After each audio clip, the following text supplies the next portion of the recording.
Olá, queridos, saudações de paz. Nós estamos retornando para a nossa segunda parte da nossa aula, que nós estamos falando dos juízes de Israel. Nós estamos nos livros históricos, né? Começamos por Josué e agora estamos em Juízes, ok? E nós estamos na segunda parte. Iniciaremos aqui falando sobre Sansão. Vamos lá? Então, do capítulo 13 até o capítulo 16, a Bíblia narra a história de Sansão, seu nascimento, seus deslizes e suas vitórias, né? Sansão, ele era nazireu de Deus. O nazireado está em Números capítulo 6, se não me falha a memória, no versículo 6, e ele consentia em 3 aspectos importantes. O primeiro aspecto é que um nazireu, ele era separado por Deus, né? Ele era separado para Deus, e o nazireado era um voto. Esse voto, ele poderia ser por um tempo ou por toda a vida. No caso de Sansão era nazireu desde o ventre da sua mãe.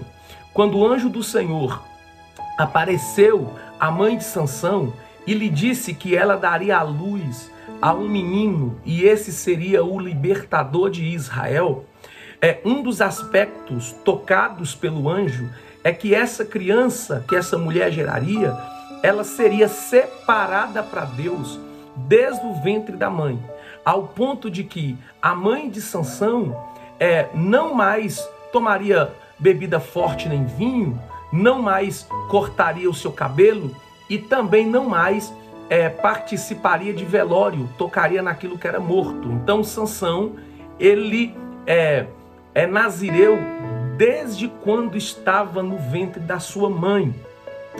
O nazireu contém 3 aspectos. O primeiro, ele não toca em coisa morta, né? Então nazireu não vai a velório, não toca em coisa morta. Segundo, ele não bebe nem vinho e nem bebida forte. E terceiro, ele não corta as suas tranças, né? As tranças é o símbolo do seu voto, do seu compromisso com Deus. Só para que a gente tenha uma ideia, Evangelho de Lucas, capítulo 1, versículo 14, fala que Jesus também era nazireu. Quando a Bíblia diz assim: e ele não beberá nem vinho nem bebida forte, porque foi separado por Deus desde o ventre da sua mãe. Então, ora, pois ele será cheio do Espírito Santo, né? Então, quer dizer, Sansão, ele era nazireu de Deus. Sansão foi gerado, Sansão foi escolhido para ser o libertador de Israel. É por isso que a Bíblia diz que logo que ele nasce, o Espírito de Deus se apodera dele. Sansão tinha a força de 1000 homens, né? Sansão tinha a força de 1000 homens.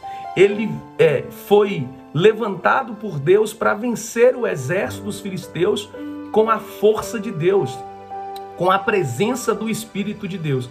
E a Bíblia diz que ele vencia um exército com apenas uma queixada de jumento nas mãos. Mas nós vamos perceber que Sansão teve erros cruciais, deslizes cruciais no caminho. O primeiro deles é que Sansão se relacionou com os filisteus. Sansão tinha relacionamento com os filisteus. E dentro da ótica que nós vimos no livro de Josué e também no início agora de Juízes, um dos princípios dados por Deus a Israel é que Israel não tivesse relacionamento, aliança, pacto com ninguém daquela terra. E Sansão vai ter relacionamento com os filisteus ao ponto de se relacionar, escolher para sua mulher mulheres das filhas dos filisteus. Ou seja, Sansão se casou com a sua própria inimiga, né? Com seus próprios inimigos. Sansão constituiu família, e constituir família é relacionamento, é unir famílias com os seus inimigos. Eu quero pontuar aqui sobre Dalila, né?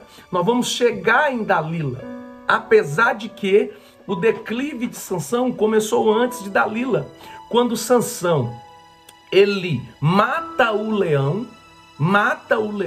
E quando volta pelo caminho, vê que há no leão, né, ali o mel, e ele, para pegar o mel, ele toca no leão. Ou seja, ele toca no que está morto para pegar o mel, e ele quebra o seu voto de Nazireu, que consentia em não tocar no que é morto. O que me chama a atenção? É que, pela força, Sansão matou o leão, mas pelo desejo, ele voltou naquilo que ele já tinha matado e se contaminou. Quantos de nós, que nós já até vencemos o leão que nos atormenta, mas muitas vezes nós voltamos naquilo que nós já matamos por causa do desejo, por causa da vontade carnal.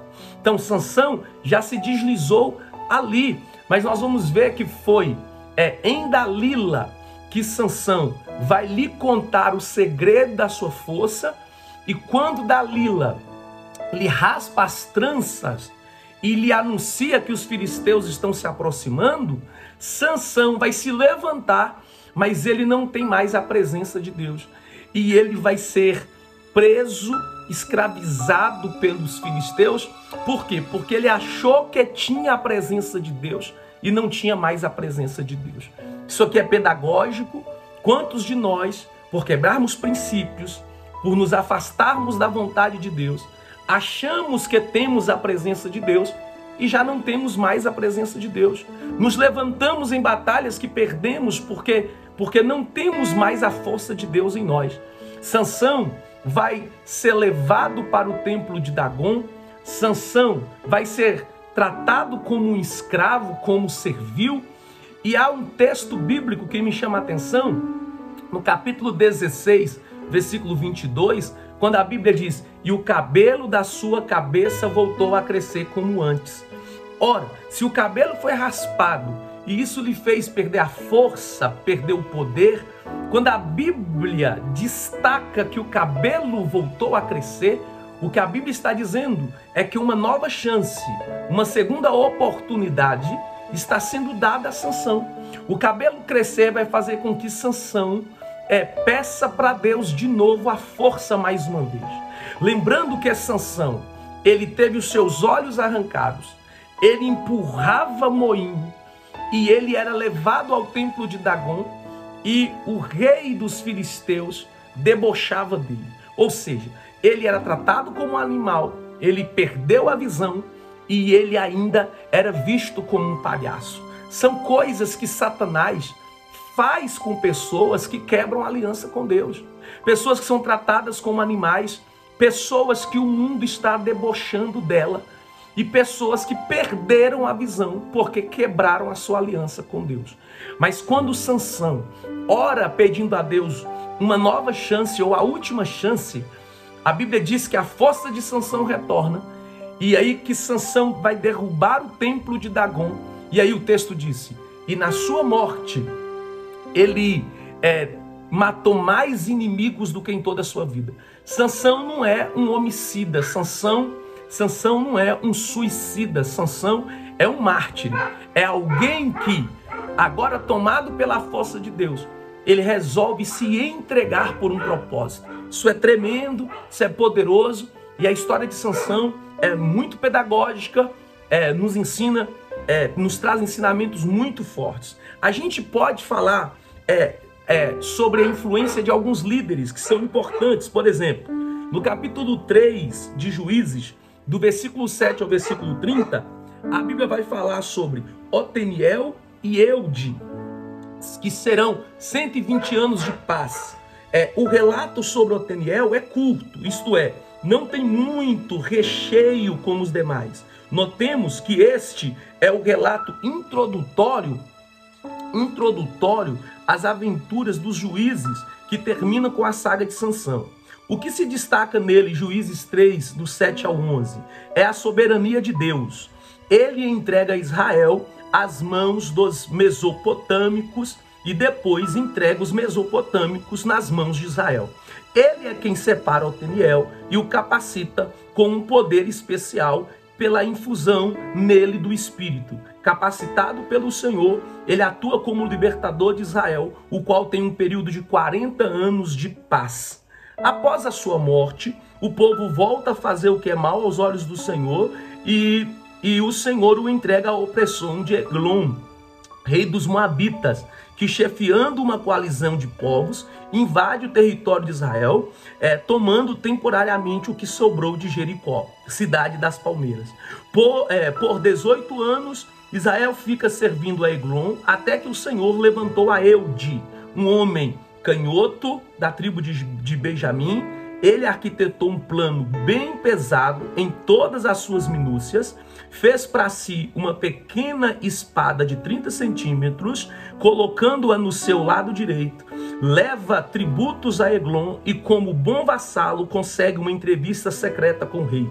Para conseguir a entrevista com o obeso Eglon, ele disse ter uma palavra da parte de Deus.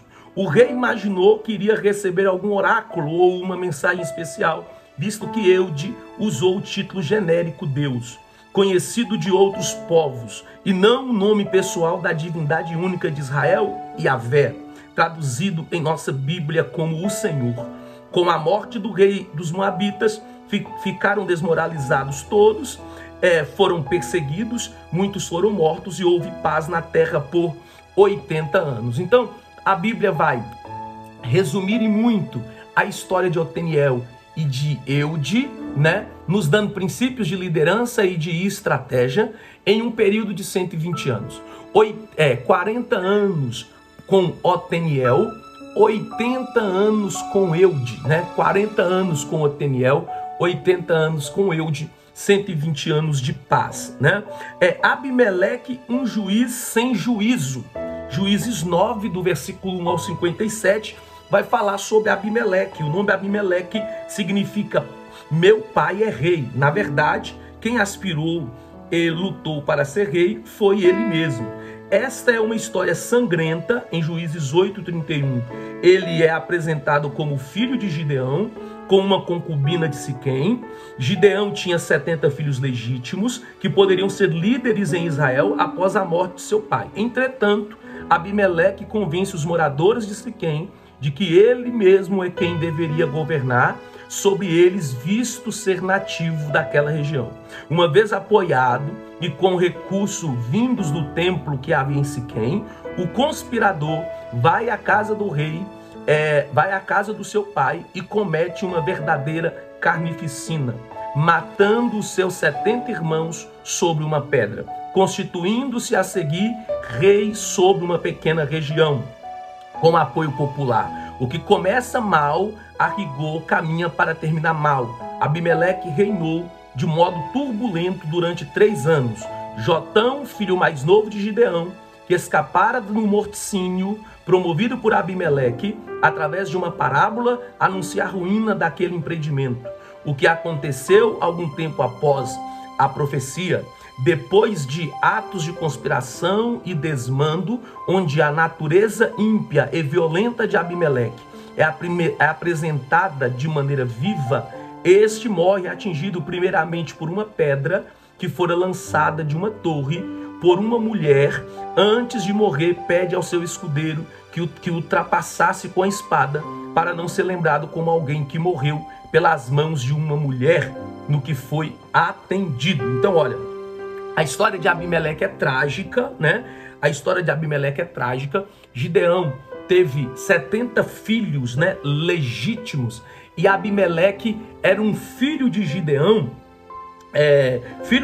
com uma concubina, né?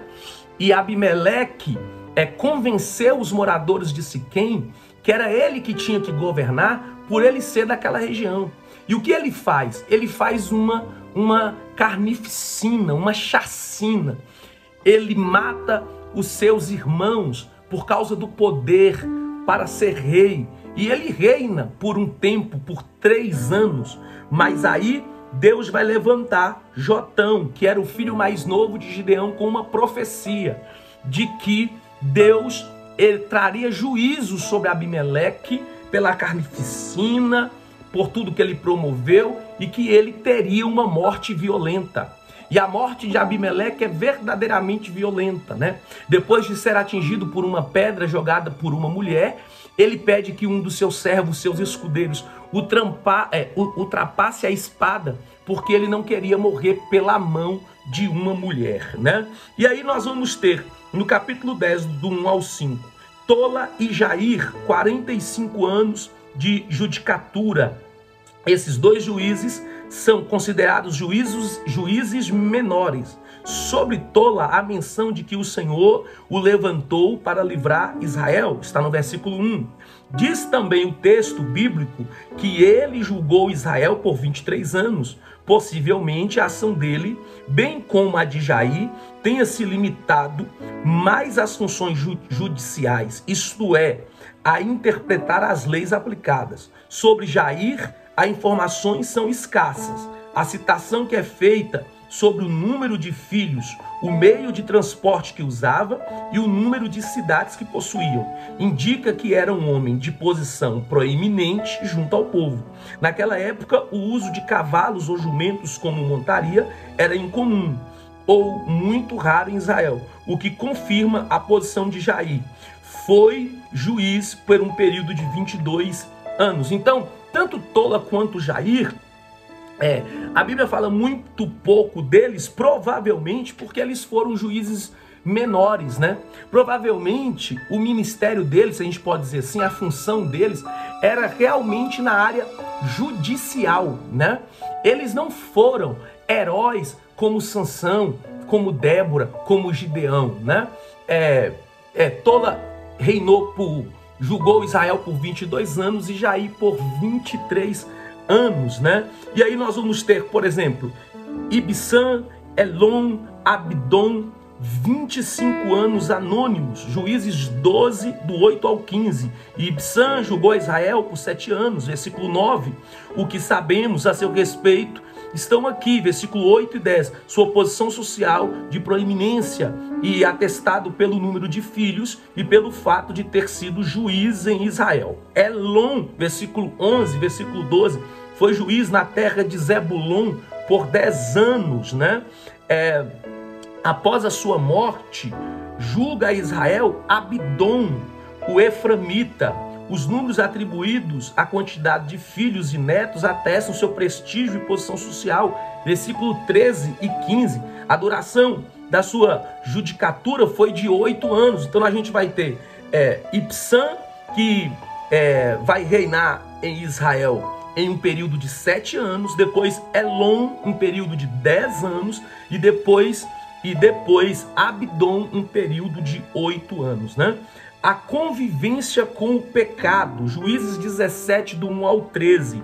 Israel se permitiu sofrer de uma enfermidade cuja manifestação maior chama-se insensibilidade. É o que vemos na história de Mica, Juízes 17 e 18.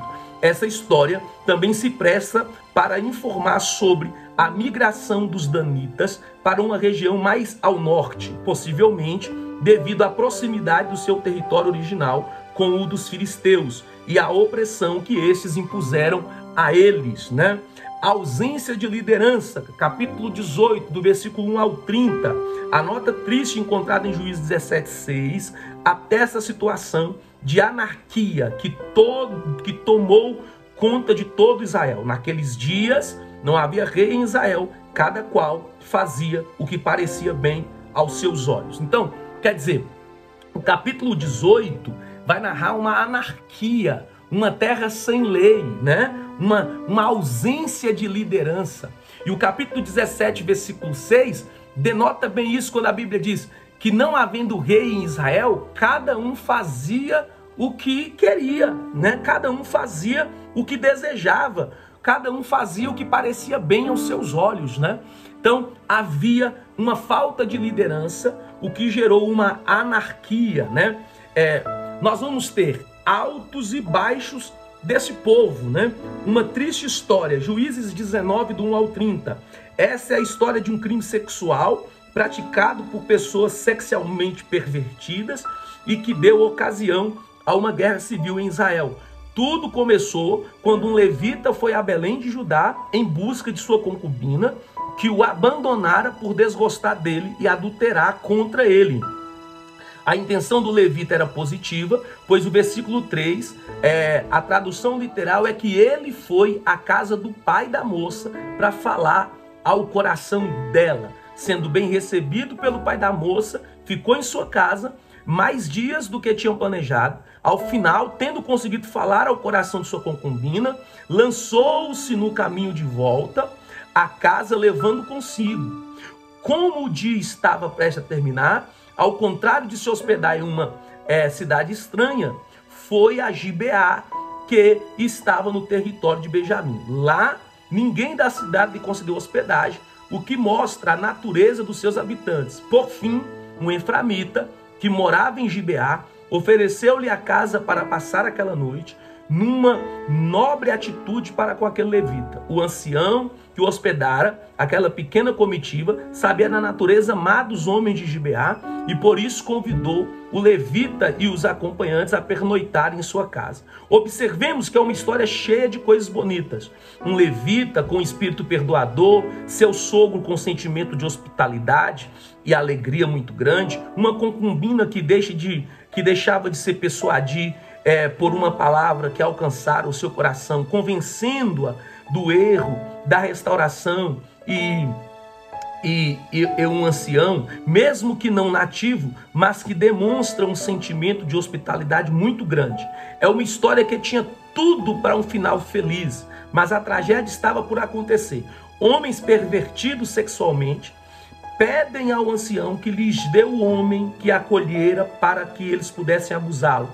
Repreendidos pelo ancião, tomaram a concubina do levita e a violentaram durante a noite inteira. O texto do versículo 25 pode ser interpretado de duas maneiras. Uma diz que foi o levita que a entregou, a sua concubina, e a outra diz que foi o ancião.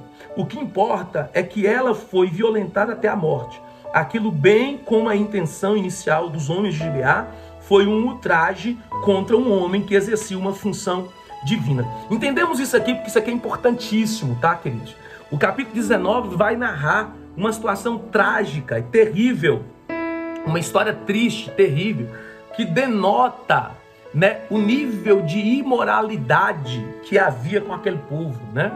Um levita, quer dizer, alguém separado por Deus para levar sua palavra, para cuidar da lei, para cuidar das coisas de Deus, vê a sua concubina lhe trair, adulterar com o homem e voltar para a casa do seu pai.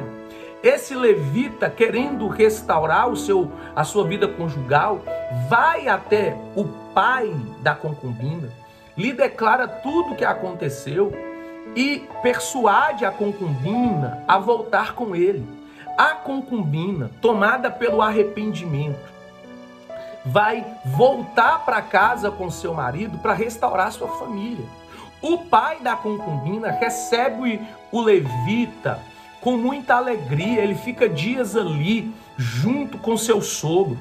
Mas na volta para casa, ao anoitecer, ele para em uma cidade para poder dormir, para continuar a viagem no outro dia. E ninguém daquela cidade lhe dá hospedagem, o que já denota o sentimento que havia naquela cidade. E quando um estrangeiro lhe dá hospedagem, os moradores da cidade batem na porta daquele estrangeiro, querendo que ele entregasse o levita para que eles pudessem estuprá-lo. Olha o nível de imoralidade daquela cidade. Primeiro, eles pedem o homem, são imorais. A relação sexual que eles querem ter é uma relação imoral, pecaminosa, imunda perante Deus. 2, eles querem estuprar este homem. 3, eles não respeitam que este homem é um representante de Deus, é um levita, é um homem separado por Deus. Aí, o ancião, algumas traduções falam ancião, outras o próprio levita, entrega a concubina dele para aqueles homens daquela cidade. E o texto diz que eles estupram essa mulher, violentam essa mulher durante toda a noite, até matá-la. Os homens vão a estuprando até matá-la, o que denota o nível de imoralidade, de violência, de pecado, de imundície que estava sobre aquela terra. O capítulo 20 vai falar de uma vingança muito triste. No dia seguinte, o levita encontrou a sua concubina morta, levou seu corpo para casa, dividiu-a em 12 partes, as quais enviou pela terra de Israel, a fim de reclamar o povo para punir os habitantes de Gibeá. Uma vez que as autoridades da cidade não fizeram contra os assassinos, nada contra os assassinos, tornaram-se coniventes com a atrocidade cometida. Também a tribo de Benjamim, como um todo, se uniu a Gibeá para lutar contra as tribos, fazendo-se participante das atitudes dos ímpios de lá. Foi a primeira vez que um chamado à batalha uniu as tribos, só que o inimigo não era externo. Muitas vezes somos ágeis em ação internas, isto é, para resolver situações chamadas disciplinares, que para atacar as hostes que avassalam o mundo. Deu-se então a guerra civil, como a região onde se deu a batalha era mais conhecida dos benjamitas, estes levaram vantagens nos 2 primeiros encontros. No último e derradeiro, as tropas das outras tribos obtiveram vitória, usando a mesma estratégia de Josué, quando da tomada de Ai. Como estudamos na lição 1, foi uma verdadeira carnificina. Veja a sequência dos acontecimentos. O certo que ao final Benjamim foi derrotado e do seu exército sobraram apenas 600 homens, que ficaram escondidos em uma colina chamada de Penha de Rimom. O texto de Juízes 20:48 coloca-nos frente a frente com a violência daqueles guerreiros. Tudo que acharam pela frente e que eram pertencente a Benjamim foi destruído pela espada e pelo fogo, ficando aquela tribo praticamente sujeita à extinção. Olha que coisa! O que gerou aquela violência contra a concubina? O levita pega o corpo e ao chegar em casa ele parte o corpo da sua mulher em 12 partes e manda às tribos para que eles pudessem entender o que foi feito com a sua mulher e qual providência seria tomada. Mas não há providência tomada. Eles ficam coniventes. Pelo contrário, os homens daquela região se unem para defender o indefensável. E aí há uma guerra civil. Essa guerra é uma batalha interna por causa da violência que há na terra.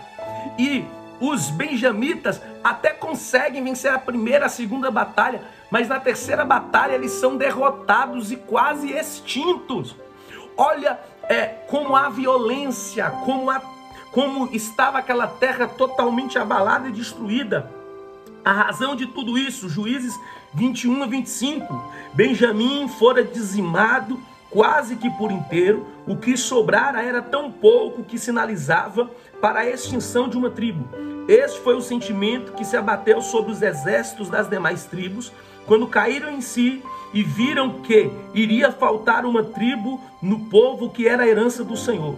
Junte-se a isso o fato deles terem feito solene voto ao Senhor de que nenhuma tribo iria dar as suas filhas aos benjamitas. Como o casamento com as mulheres de outros povos era proibido, tudo levava a crer que a tribo de Benjamim seria literalmente riscada do mapa. Observamos que o relato é encerrado em Juízes 21, 25. Da mesma maneira que iniciou em Juízes 19, 1. O que o historiador quer dizer é que se houvesse um governo consagrado por Deus, sendo com isso um governo forte, nada daquilo poderia ter acontecido. Isto porque tal liderança iria administrar justiça e o direito em Israel. Ou seja, o que o escritor diz claro, que a falta da liderança causou a anarquia. Ou seja, como as pessoas podiam fazer tudo o que elas queriam, como as pessoas podiam fazer tudo que elas achavam bem fazer, como não havia lei, como não havia ordem. O que reinava era a desordem. E por conta disso, praticamente destruiu, dizimou a tribo de Benjamim. Se tivesse uma liderança forte, se tivesse uma lei forte, isso não aconteceria, porque haveria punição dos culpados. Então, é sobre isso, é assim que termina o livro de Juízes, demonstrando a consequência dos erros, né, do povo daquela terra. Então, queridos, nós encerramos por aqui o livro de Juízes e na próxima aula nós vamos voltar para falar sobre o livro de Ruth, tá bom? E aí eu aguardo todos vocês. Que Deus abençoe vocês. Um grande abraço e tchau, tchau.